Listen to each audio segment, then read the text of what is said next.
నమస్తే రమగారు. నమస్తే చేయ. మంచి కథ ఏమన్నా చెప్తారండి? మామూలుగా మనం తాడిని తన్నేవాడు ఉంటే వాడు తల తల తన్నేవాడు తన్నేవాడు ఉంటాడు. ఒకడిని మించిన వాడు ఒకడు కదా. ఎత్తుకు పై ఎత్తేయటం అంతే. అలాంటివి వింటుంటాం కదా. ఎత్తుకు పై ఎత్తు కథ ఒకటి చెప్తాం. ఓకే అండి.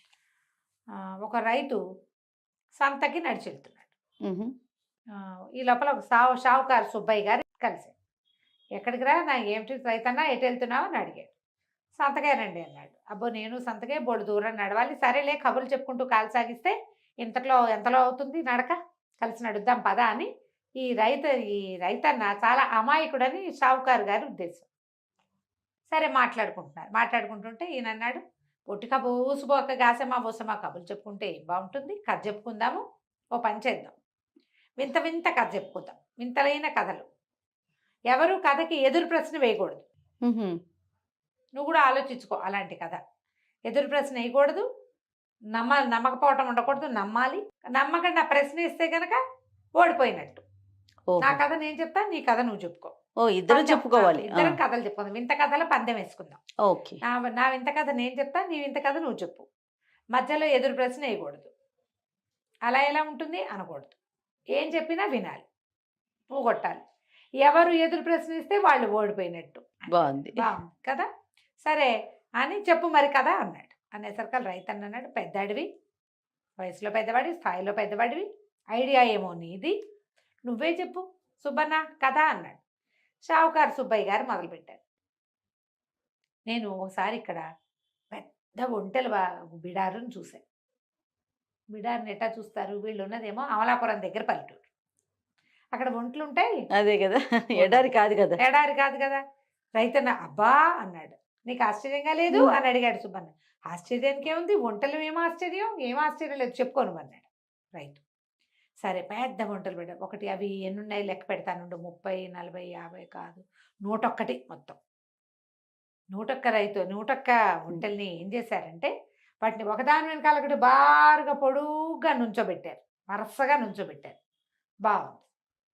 వంటలు వరుసగా నుంచుంటాయి చీమల్లాగా. అదే కదా. సరే అక్కడి నుంచి ఏం చేశారు తెలుసా, ఒకదాని ముక్కుకి దీని ముక్కు వెనకాల దానికి చేశారు, దీని తోకని దాని వెనకాల ఉన్న దాని ముక్కుకి కట్టారు.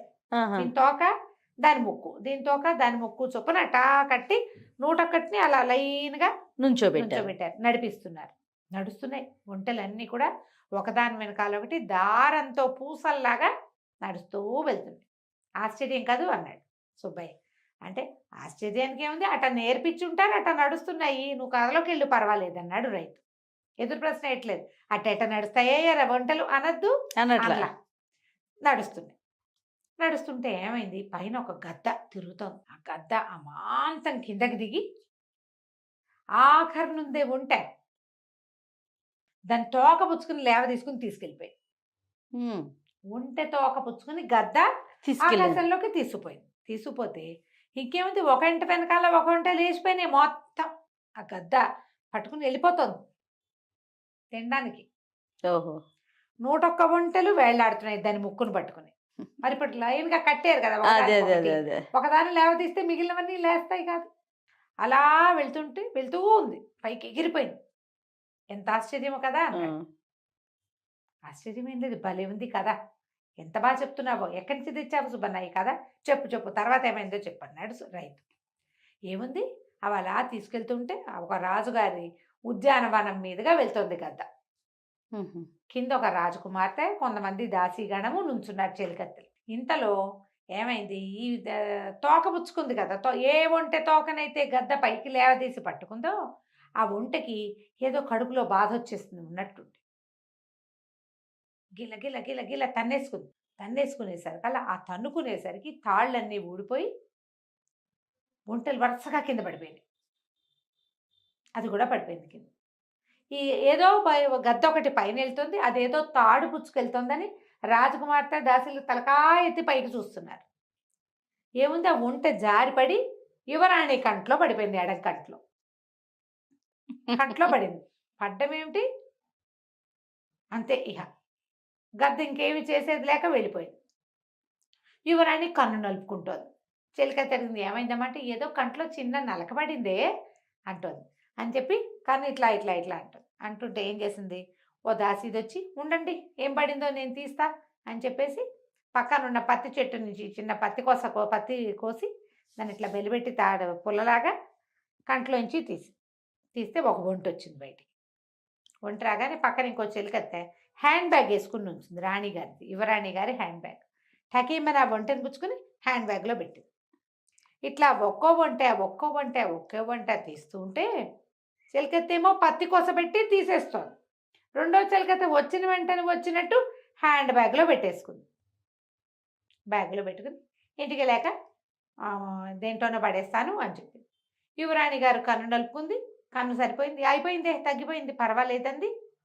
హాయిగా అందరూ కలిసి ఆటలాడుకుని ఇంటికి వెళ్ళిపోయారు. కథ కంచికి మనం ఇంటికి. బాగుందే కదా, ఇందులో వింతగా లేదు అన్నాడు.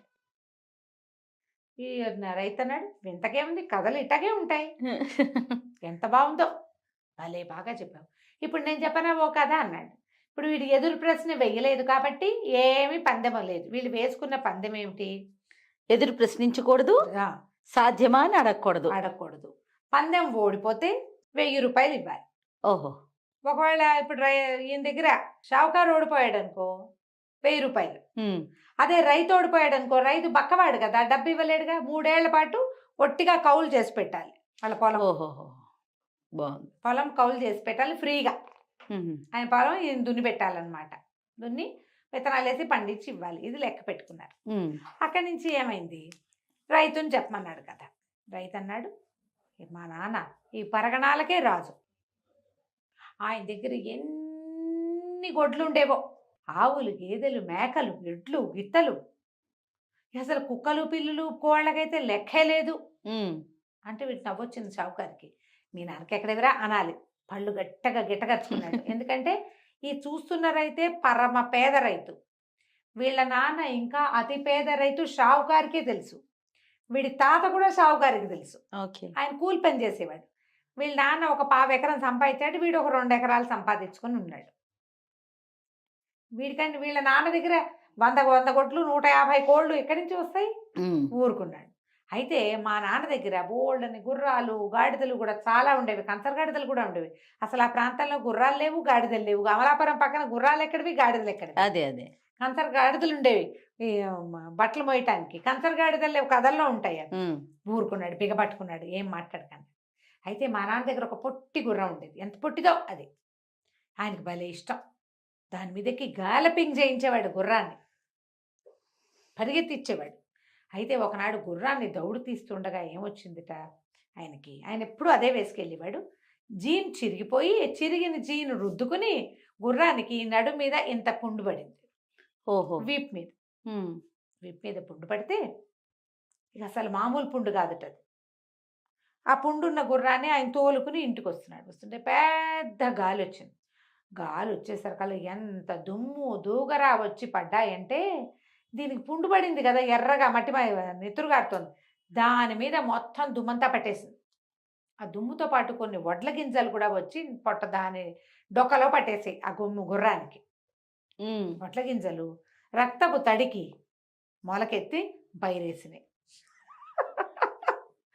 ఈయన అంటున్నారు, ఒక ఉద్రేకం వస్తుంది లోపల. సావుకారికి ఊరుకున్నాడు, మాట్లాడకండి. ఇందాక వాడు మాట్లాడలేదు కథలో వింత విషయాలకి, మనం కూడా మాట్లాడకూడదు. మాట్లాడితే ఉంది 1000 రూపాయలు ఇవ్వాలి, అందుకని మాట్లాడకండి అన్నాడు. అక్కడి నుంచి ఇంకా పండిందండి షావుకారు సుబ్బన్న పంట, మామూలుగా లేదు. గుర్రం తాలూకు డొక్క మీద పడిన అరిచేతిలో సగం అంత నెత్తురు మరక మీద ఒడ్లు పడి మొత్తం విరగబండేసింది. అదంతా ఒడ్లు పడి అవన్నీ మొక్కలు వచ్చి అవన్నీ చెట్లయ్యి వరి పంట కోసేసి అక్కడి నుంచి ఊరుమ్మడి మొత్తం అందరూ కోసిన తరగల పంట. బంగారపు రంగు కంకులు ఇంతంత గింజలుండి, ఇంత గింజలు సుబ్బన్న ఎంత పెద్దవో. మొత్తం కోసారు. కోసిన తర్వాత ఏమైంది, మా నాన్న ఎందరికో పంచిపెట్టాడు. ఎవడు? ఈ రైతు వాళ్ళ నాన్న. పంచిపెట్టాక ఏమైందంటే, మీ నాన్న మా ఇంటికి వచ్చాడు. సుబ్బన్న గారి నాన్న. అప్పుడు మా నాన్న ఏమన్నాడంటే, సుబ్బన్న వాళ్ళ నాన్న ఇంకా షావుకారు, నువ్వు కావాలంటే వడ్లు కొలుచుకో అని చెప్పేసి 5 బస్తాల వడ్లు కొలిపించాడు. మీ నాన్న మళ్ళీ తీర్చేస్తానన్నాడు. అది కథ, ఇప్పుడు చెప్పు అన్నాడు. వడ్లు తీర్చేస్తే పందెం ఓడిపోయినట్టు కాదు, మేము ఎందుకు తీర్చాలి అంటే పందెం ఓడిపోయినట్టు 1000 రూపాయలు ఇవ్వాలి. ఏం అంతే. చేస్తాం? ఆ. ఏం చేస్తాడు పాపం? వడ్లన్నా ఇవ్వాలి, డబ్బులన్నా ఇవ్వాలి. ఇవ్వాలి. ఇక అప్పుడు బాగా ఆలోచించి మా నాన్న చాలా నీతిమంతుడురా, ఆహా. తీసుకున్న 5 బస్తాలు తీర్చేస్తాడు. తీర్చను అంటే 5 బస్తాలు ఏమైంది, ఎంత రూపాయి ఆ రోజుల్లో, ఏ 30 రూపాయలు, అంతే. 5 బస్తాలతో తీరిపోయింది. మా నాన్న ఎందుకు తీర్చాలి, అసలు ఇదేంటి వెర్రి కదా అన్నవా, పంది పంది పడిపోయింది. 1000 ఓడిపోయినట్టు. రూపాయలు ఇవ్వాలి, 1000 ఇవ్వడం సులువా, 5 బస్తాలు ఇవ్వడం సులువా అంతే. కదా. అలాగని ఇంటికి వెళ్ళాక కొలుస్తాను, పట్టుకెళ్ళు అని చెప్పేసి 5 బస్తాల ఓట్లు కొలిచి బాగుంది. వాళ్ళ దగ్గర ఉన్న శ్రేష్టమైన ఓట్లు వేసుకుని రైతు తర్వాత పంటలు పండించుకున్నాడు. కథకంచికి మనం ఇంటికి చూడు, ఆయన ఏం ఎత్తేసాడు, వీడిని బాగా ఇరికిచ్చి 3 సంవత్సరాల పాటు కౌలు చేయించుకుందాం అనుకున్నాడు. చివరికి వాడికి 5 బస్తాలు ధాన్యం ఇవ్వాల్సి వచ్చింది. కానీ ఊహలు మాత్రం అత్యద్భుతం కదా రమ్మగారు.